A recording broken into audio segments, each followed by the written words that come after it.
Deixa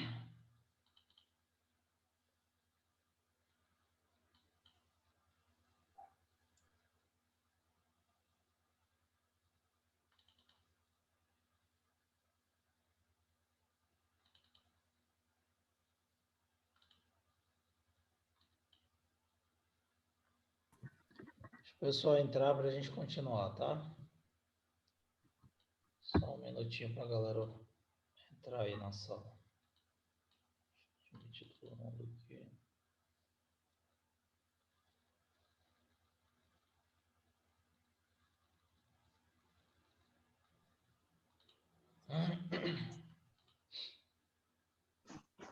Pronto, acho que foi. Beleza. Então, esses aparelhos que eu falei para vocês, que obedecem ao efeito Joule, que trabalham exclusivamente com a produção de calor, esses aparelhos, a resistência elétrica para a gente é interessante. Por quê? Quanto maior for a resistência elétrica, maior vai ser a produção de calor, que vai ser o objetivo desse aparelho, tá certo? Então, um ferro elétrico, ele tem que ter uma resistência elétrica grande. Um chuveiro elétrico, ele tem que ter uma resistência elétrica grande, tá? E assim como os demais aparelhos, um forno elétrico, ele tem que ter uma resistência elétrica grande, e os demais aparelhos que obedecem ao efeito Joule. Em consequência, esses são os grandes vilões do consumo de energia. Então, são esses aparelhos elétricos que obedecem ao efeito Joule e que têm a finalidade exclusiva de produzir calor, que consomem mais energia numa residência. Então, quem consome mais energia na sua casa? Tudo que tem a finalidade de produzir calor, que trabalha exclusivamente com resistência elétrica. O chuveiro, ele consome muita energia. Uma sanduicheira, por exemplo, ela consome muita energia. Uma torradeira, desculpe, consome muita energia. Tudo que trabalha com a Um finalidade micro-ondas de também, aquecer. Carlos? Ótima pergunta. Não, tá? O micro-ondas ele é diferente do forno elétrico. O micro-ondas ele trabalha com o próprio nome está dizendo, o princípio das micro-ondas. São partículas, né? Ondas, desculpe, pequenas, né? De comprimento de onda pequena, que quando você liga o aparelho, ela passa dentro daquela caixa do forno e essas ondas que são emitidas atravessam o alimento que está lá dentro, ou qualquer coisa que tiver lá dentro. E aí o que vai acontecer? Quando ela passa por esses alimentos, ela faz as moléculas de água que tem no alimento vibrar. E essa vibração dessa molécula é que aquece o alimento. Entendeu? Então, por exemplo, quando você bota um arroz para aquecer no micro-ondas, por exemplo, ou na realidade, o micro-ondas não aquece o arroz, ele aquece as moléculas de água que estão naquele alimento e aí ela vai vibrar, aumentando consequentemente a temperatura daquele alimento. Então, ele não trabalha com resistência elétrica. Então, o micro-ondas é um princípio diferente. Tá ok? Entendeu? Ah, Professor, entendi. Da hora, eu não sabia não. Beleza. Sim, quem mais? Júlia? você poderia repetir de novo, por favor? Posso sim, veja bem. Qual a diferença do forno elétrico para o micro-ondas, tá? O forno elétrico, ele tem uma resistência elétrica e essa resistência ela circula o fundo do aparelho e as laterais através de um tubo. Então você tem um tubo de cobre que vai circundar o aparelho, a parte da lateral e a parte do fundo. E aí quando você liga na tomada, a carga elétrica vai passando por essa tubulação, vai se chocando e vai aquecendo. E aí a resistência produz o calor que vai aquecer aquela parte de dentro do forno. E aí aquece o alimento que estiver lá dentro. Aí é o calor que está sendo transmitido lá dentro do forno e o alimento vai ser aquecido por causa disso. Já o micro-ondas é diferente. O micro-ondas, como o próprio nome diz, ele lança ondas de comprimento bastante pequeno, comprimento de onda pequeno, por isso que chama de micro-ondas, e essas micro-ondas, elas vão atravessar o que você colocou dentro do micro-ondas, o alimento que você colocar, qualquer coisa que você colocar dentro desse micro-ondas. E essa onda, ela vai fazer as moléculas de água desse alimento, por exemplo, vibrar. E essas moléculas de água vibrando é que promovem o aquecimento do alimento. Então, aquece por agitação das moléculas de água que compõem a substância que você botou dentro do micro-ondas. Diferente do forno elétrico, que propaga calor e esse calor é absorvido pelo alimento que está lá dentro do forno. Qual a diferença? O que trabalha com resistência, que é o forno elétrico, ele gasta muita energia. O micro-ondas, o consumo de energia é menor. Agora, é claro que o aquecimento é mais eficiente no forno, né? Se você, por exemplo, tem um salgado congelado, e aí você coloca ele para aquecer no forno, ele aquece de maneira praticamente uniforme. Quando você vê a parte externa e a parte interna, ela está aquecida. Muitas vezes, quando você coloca no micro-ondas, você observa que a parte de fora está aquecida e a parte de dentro ainda está fria ou até mesmo congelada. Por quê? Porque as moléculas atingem primeiro a parte de fora do salgado e aí essa parte de fora vai aquecer, sendo que ainda não passou onda suficiente para vibrar a parte de dentro e descongelar a parte de dentro. E aí você vai ter um aquecimento que não é tão uniforme quanto o aquecimento do forno elétrico, tá certo? Mas um gasta mais energia do que o outro, porque trabalha com resistência elétrica, o forno elétrico. Então ele consome mais energia e o princípio de aquecimento é diferente. Tá certo? Todo mundo entendeu aí? Sim, Beleza, obrigada. gente? Tranquilo? Joia. Então, o que acontece? Quando um dispositivo qualquer apresentar resistência constante, nós temos o chamado resistor ôhmico. É o resistor que obedece à primeira lei de Ohm, que é essa nossa lei aqui, que é à medida que a corrente aumenta, a voltagem também aumenta ou vice-versa, e aí vai ser diretamente proporcional. Como R é igual a V sobre I, dividindo V sobre I, você tem R. Se eu dobrar V, eu tenho 2I. 2V dividido por 2I vai dar R do mesmo jeito. Se eu triplicar, eu terei 3V sobre 3I, que vai dar R do mesmo jeito, que volta a ser V sobre I. Então, essa é a primeira lei de Ohm, ok? A segunda lei de Ohm, ela é baseada em características do condutor. Então, quando você analisa a primeira lei, aqui ó, a primeira lei, você está pegando a voltagem e dividindo pela intensidade da corrente. Isso quer dizer o quê? Que a primeira lei, você calcula a resistência elétrica baseada em características do circuito. Então, você tem a voltagem, a DDP, que está sendo estabelecida no circuito, e você tem a corrente elétrica que está passando nesse circuito também. Então, você vai calcular a resistência em cima de características do circuito que esse aparelho, que essa resistência está ligada, tá certo? Porém, nem sempre a resistência está ligada num dispositivo, num circuito qualquer. E aí você tem como calcular essa resistência baseada em características do condutor e não características do circuito. Então, não é necessário que a resistência... Já pensou? Se vocês tivessem que ligar a resistência em um circuito para poder medir as características dela. Então, todo resistor que fosse produzido teria que ser ligado a um circuito e inviabilizar. Então, você pode determinar a resistência baseada em características do condutor, tá certo? E isso daí é exatamente o que propôs Ohm em sua segunda lei.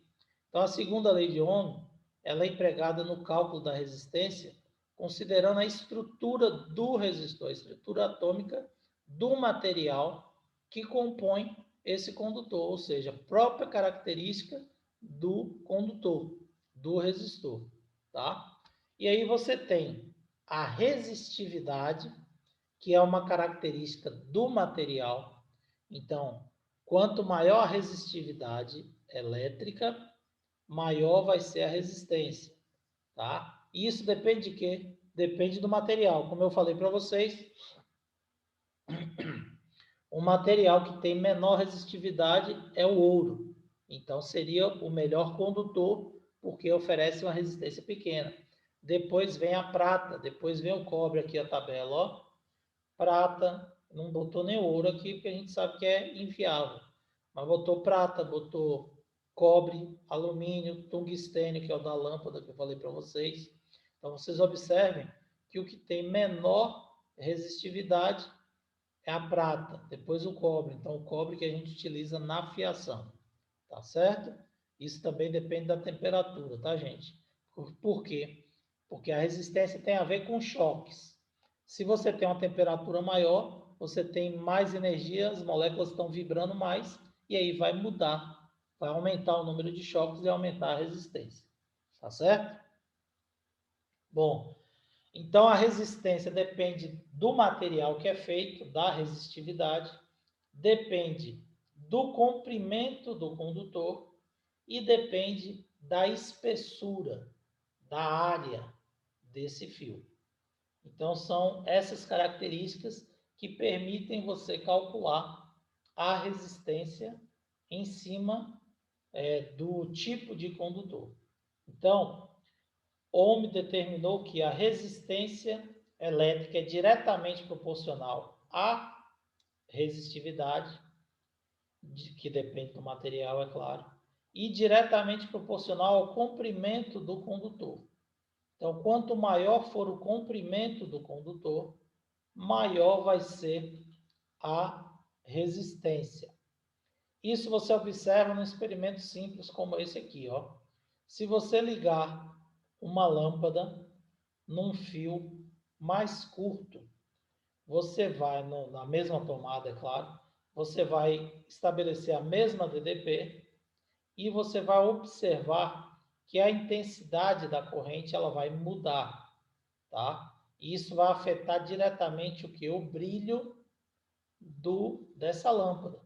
Então, quando você coloca um fio mais longo, apesar da diferença de potencial ser a mesma, a intensidade da corrente elétrica cai aqui no comprimento maior. E aí, por que essa intensidade da corrente caiu aqui no fio mais comprido? Justamente por causa da resistência. Então, se a carga passa, é aquela mesma analogia do corredor. Eu tenho um corredor de 1 metro para passar 100 pessoas para fugir de um incêndio.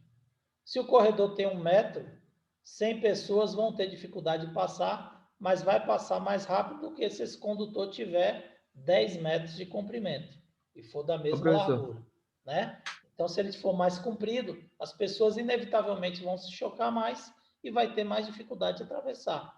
A mesma coisa vai ocorrer com a carga aqui, ó. Se o fio é curto, os elétrons vão se chocar, mas vão se chocar menos, passar mais rápido e vai chegar mais intensidade da corrente na lâmpada. Ela vai brilhar mais. Se eu coloco um fio mais comprido, vai se chocar mais, porque vai ter mais resistência elétrica, mais caminho para ser percorrido, e a lâmpada vai receber menos intensidade de corrente, o brilho vai ser menor.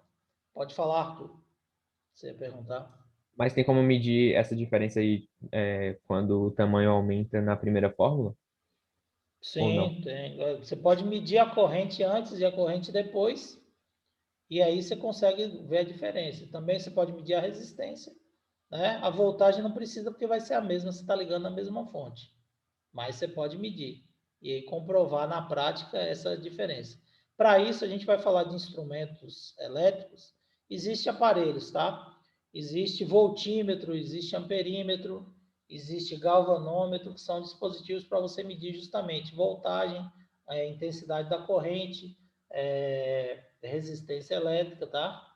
Hoje em dia, você encontra em qualquer loja aí de aparelho elétrico, você encontra um multímetro, que é uma caixinha assim, normalmente amarela, com um visor e um botãozinho. Ali você tem todos os instrumentos naquele aparelho, chamado multímetro. Você vira a chave, em uma posição ele é voltímetro, ele mede a voltagem, você muda o seletor, aí ele já passa a ser amperagem, amperímetro, medir a intensidade da corrente, e aí você mede tudo em um único aparelho. O eletricista usa muito esse multímetro quando vai fazer a instalação elétrica, tá? A mesma coisa está aqui, ó. Você ligou numa pilha, um fio mais curto, a DDP vai ser igual, porque a pilha vai fornecer 1,5 volts para cada um dos dois fios, porém, a intensidade da corrente aqui em um vai ser maior do que em dois. Por que que em dois vai ser menor? Porque você tem fios mais longos nessa parte aqui, ó, esses três fios aqui, esses dois fios, desculpe, de cima e de baixo, são mais longos e, consequentemente, a carga tem que percorrer maior distância, tem que se chocar mais e aí a resistência vai ser maior, tá certo? Então, isso prova que o ohm está certo. Quanto maior for o comprimento do condutor, mais caminho os elétrons têm para percorrer, mais choque vai ocorrer entre eles, mais dificuldade eles vão ter para atravessar o condutor e, consequentemente, maior resistência elétrica. E outra característica é a espessura do fio. Quando o fio for mais grosso, a espessura maior, você vai ter mais espaço para os elétrons. E aí diminui o número de choques. Se você tem um fio menor, você tem menos espaço e aí, inevitavelmente, os elétrons irão se chocar mais. Isso quer dizer que a espessura do fio, ela influencia diretamente na resistência. E a espessura é o quê? A nossa área. A área do fio, né? A área da seção transversal. Lembra que eu falei, se a gente der um corte no fio, essa parte aqui é a área da seção transversal desse fio. Então, essa área, ela corresponde à espessura do fio. Quanto maior for a espessura, menor vai ser a resistência. Quanto menor for a espessura, o fio for mais fino, maior vai ser a resistência, maior vai ser a dificuldade, a passagem da carga. Por esse motivo, gente, é que existe uma fiação específica para cada ponto do circuito da sua casa. Então, por exemplo, para você ligar a televisão da sua casa, fazer a instalação da rede elétrica da televisão e das tomadas, você usa um fio de espessura diferente daquele que você vai ligar ao chuveiro, tá? Que tem que puxar para fazer a ligação do chuveiro. Porque o chuveiro, ele trabalha com uma resistência elétrica maior. Então, a fiação tem que ser maior, então você tem que ter um fio mais grosso para justamente diminuir essa resistência na fiação e a resistência ficar somente dentro do chuveiro, que é o objetivo dele aquecer. Se você coloca um fio fino, o que vai acontecer? A resistência no fio vai ser grande também, isso vai provocar um aquecimento no fio, um superaquecimento no fio, e esse fio ele pode, depois de um determinado tempo de uso, superaquecer e queimar, dar um curto, então até mesmo em piores situações, até provocar um incêndio, tá? Por isso que existe o dimensionamento da fiação para cada setor da sua residência. A partir de 2020, seria obrigatório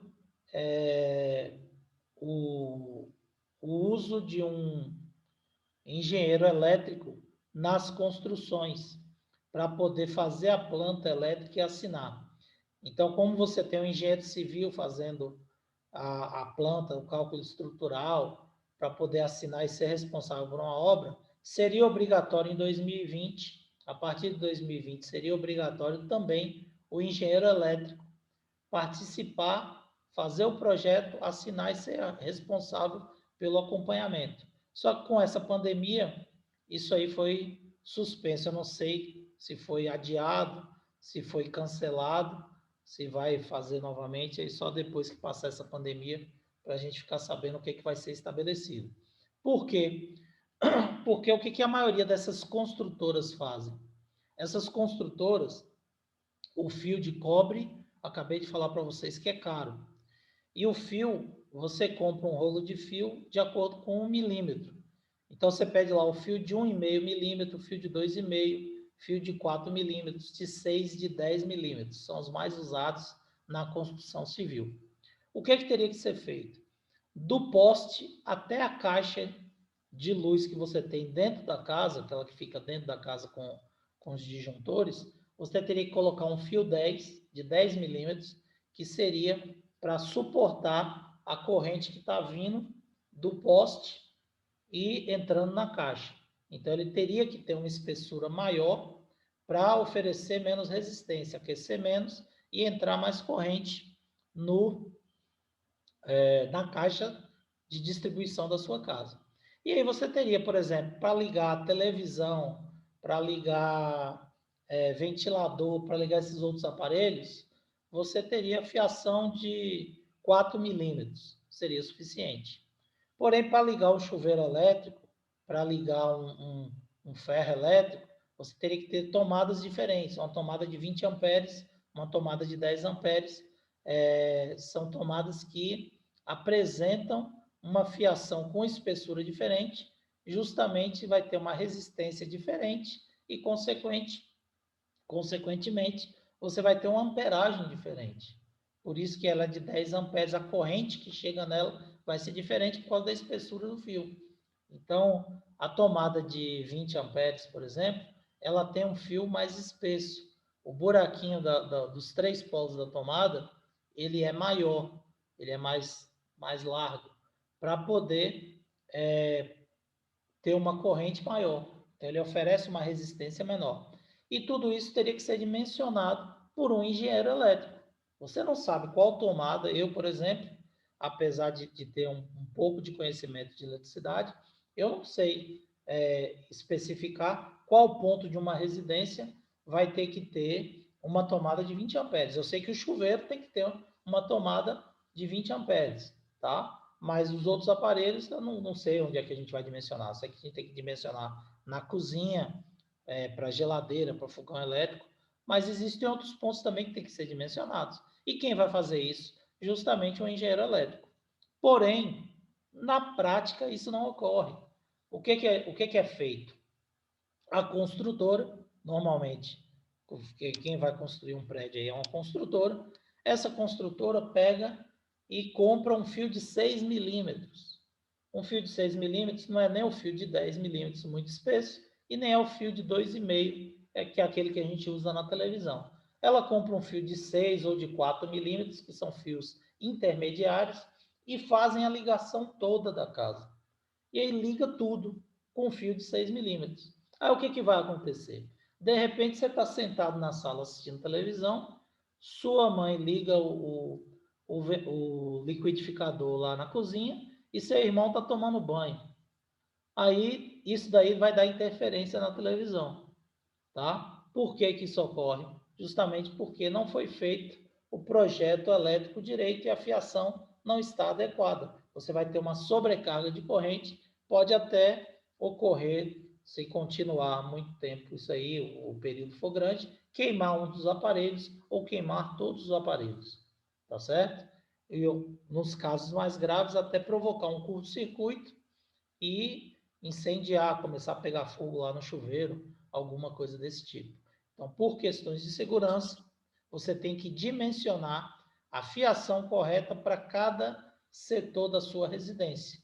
E isso é feito com o quê? Com a espessura do fio. E essa espessura do fio está relacionada justamente com a resistência e as características da segunda lei de Ohm. Ficou claro aí? Por que a gente tem fios menos espessos, mais espessos? Tá tranquilo, gente? Ficou sim. Por que é necessário um projeto Tá assim. Ô, Carlos, elétrico para poder você ter um bom funcionamento dos aparelhos elétricos em sua residência? Pode falar, Natália. Pode perguntar. você poderia responder algumas questões sobre esse assunto? Porque eu acho que cai bastante no Não, Enem, nos a gente vestibulares. vai ter uma aula específica só para responder questões do Enem relacionadas com isso aí. E como eu disse no início, esse é o conteúdo, isso aí é certo no Enem. Sempre cai. Só que as questões elas estão relacionadas com cálculo de energia, com gasto de energia e com potência elétrica. Então, eu preciso terminar de falar de resistores, explicar para vocês potência elétrica, tá? A gente precisa saber o que é potência dissipada, o que é potência útil, para a gente poder entrar nesses cálculos. Mas assim que eu terminar, além dos exemplos da lista que eu passo, a gente vai ter uma aula só para resolver questões do Enem relacionadas com esse conteúdo. Tá certo? Ok. E a partir... Nós estamos em maio, né?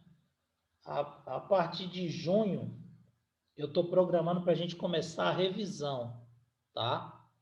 Começar já paralelo à revisão, para a gente não perder tempo. E aí eu vou começar a revisar os assuntos do primeiro ano também. A gente vai começar a fazer as revisões.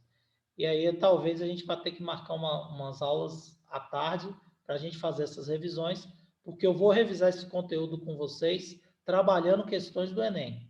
Então, eu não vou pegar e ficar explicando novamente para vocês movimento uniforme, falando da forma, porque tudo isso aí vocês já sabem. A gente vai pegar questões do Enem relacionadas com movimento uniforme, com movimento variado, e aí eu vou resolvendo e vou relembrando o assunto e explicando para vocês essas questões do Enem e revisando esse conteúdo, tá bom? Aí, a partir de junho, a gente já começa com a revisão. Mas assim que a gente terminar isso aqui, essa parte de resistência, a gente vai trabalhar as questões do Enem envolvendo isso aqui. Porque isso aqui cai bastante, aqui é certo. Todo o Enem sempre teve questões relacionadas com esse conteúdo aqui, e aí não vai ser diferente no ano seguinte, tá? No próximo ano aí, no próximo ano que eu tô perdido. Não vai ser diferente nesse ano aqui, que a gente não sabe como é que vai ser. Tá certo? Bom, então só para lembrar, resistência é medida em ohm, que é a letra grega ômega. A resistividade é ohm por metro. Então isso daqui, ó, é o valor da resistência por metro do condutor. Então ohm por metro vai ser a unidade de resistividade. O comprimento, obviamente, tem que estar em metro e a área tem que estar em metros quadrados. Só assim você vai achar a resistência ohm. Então, cuidado com isso. Eu vou passar exemplos para vocês também. A área, ela é normalmente dada em milímetros quadrados. Então, o que eu estou falando para vocês? Fio de 2,5 milímetros quadrados, tá? Fio de 10 milímetros.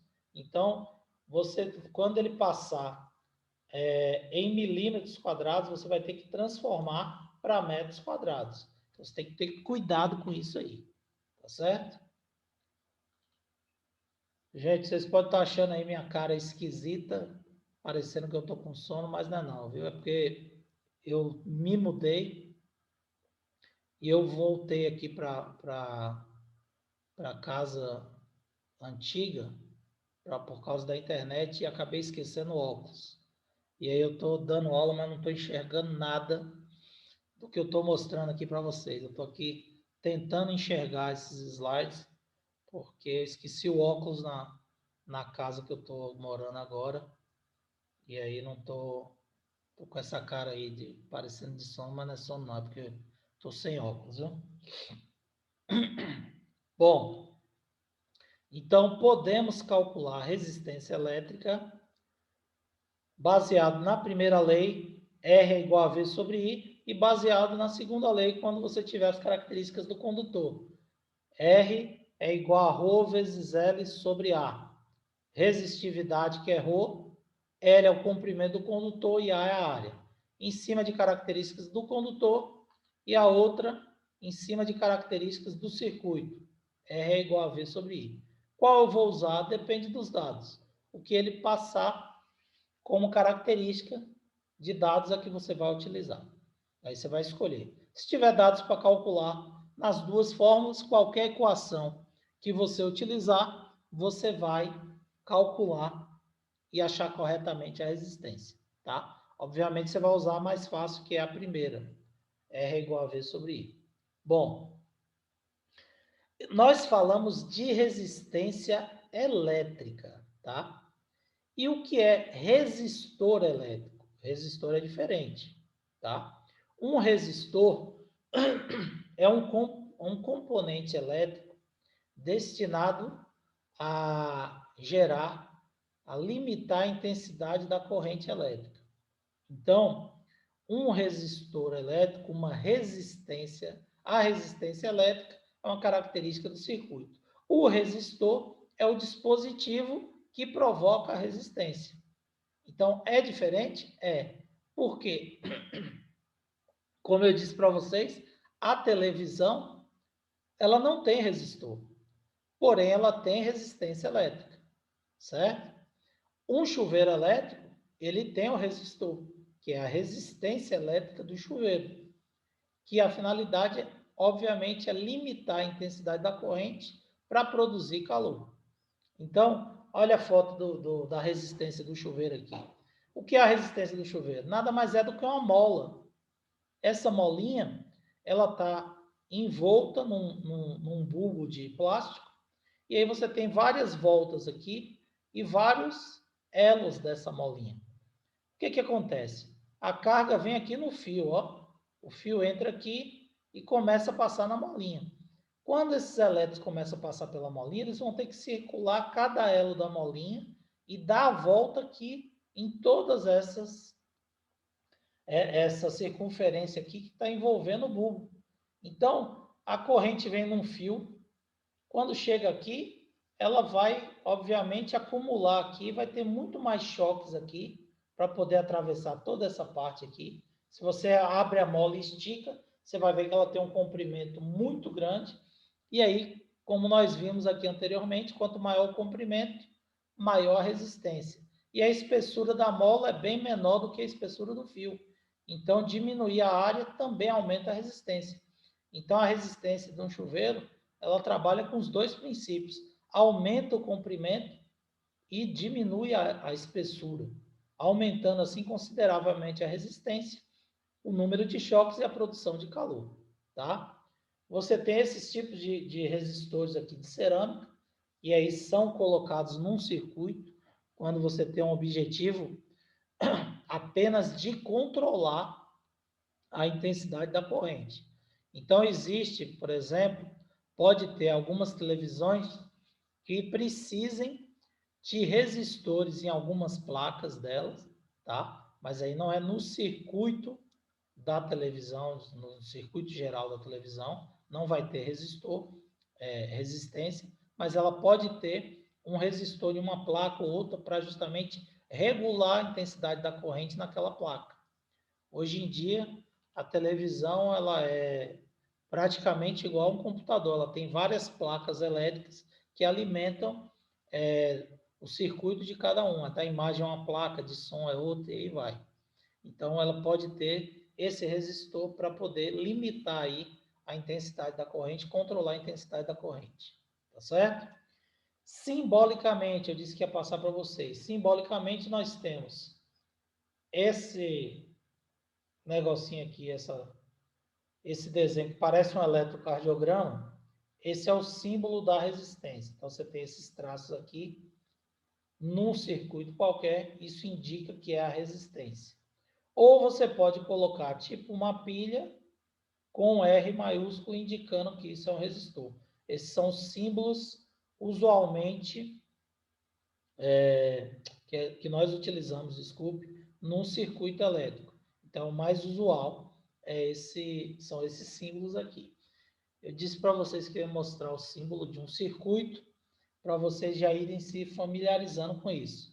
E lá nos exemplos a gente também vai mostrar os circuitos para vocês. Então, simbolicamente, como você representa um circuito elétrico? Então, nós temos circuitos elétricos que são muito simples e nós podemos ter circuitos muito complexos. Então, o circuito elétrico mais simples seria, por exemplo, uma lanterna, que você liga uma pilha através da fiação para uma lâmpada. Nada mais é do que isso. O circuito de uma lanterna. Até circuitos maiores, mais complexos, como a placa-mãe de um computador, por exemplo, uma placa de uma televisão dessa de LED, então elas têm um circuito mais complexo. Vamos ver aqui primeiro a simbologia de um circuito mais simples. Depois eu vou mostrando para vocês, de acordo a gente for falando, de outros dispositivos, de capacitor, né, de outros dispositivos, a gente vai mostrando o circuito mais complexo e a simbologia para vocês. Então, o circuito real seria o que aqui? Seria a pilha com o polo positivo e negativo e a lâmpada, tá? Que está ligada aqui no fio de cobre que vai ser alimentado e ligar a lanterna, quando você aperta o botãozinho. Aqui, você está vendo que ele está indicando o sentido da corrente real. Você tem os elétrons indo para o polo positivo, passa pela lâmpada, acende a lâmpada e vai. Esse é o circuito real. Porém, eu falei para vocês que nós representamos o circuito convencional. Ah, professor, então se eu for pegar esse circuito aqui e for desenhar no papel, representar, como é que eu tenho que fazer? Então, você tem que ter essa representação simbólica. Primeiro, representar a pilha. A pilha você vai representar um polo maior e um polo menor. O tracinho maior indica sempre o polo positivo da pilha. O tracinho menor indica o polo negativo. Então, como a pilha está aqui o mais para cima e o menos para baixo, o traço maior é aqui em cima, o traço menor aqui embaixo. Então, V indica a voltagem da pilha. Então, isso daqui é um gerador.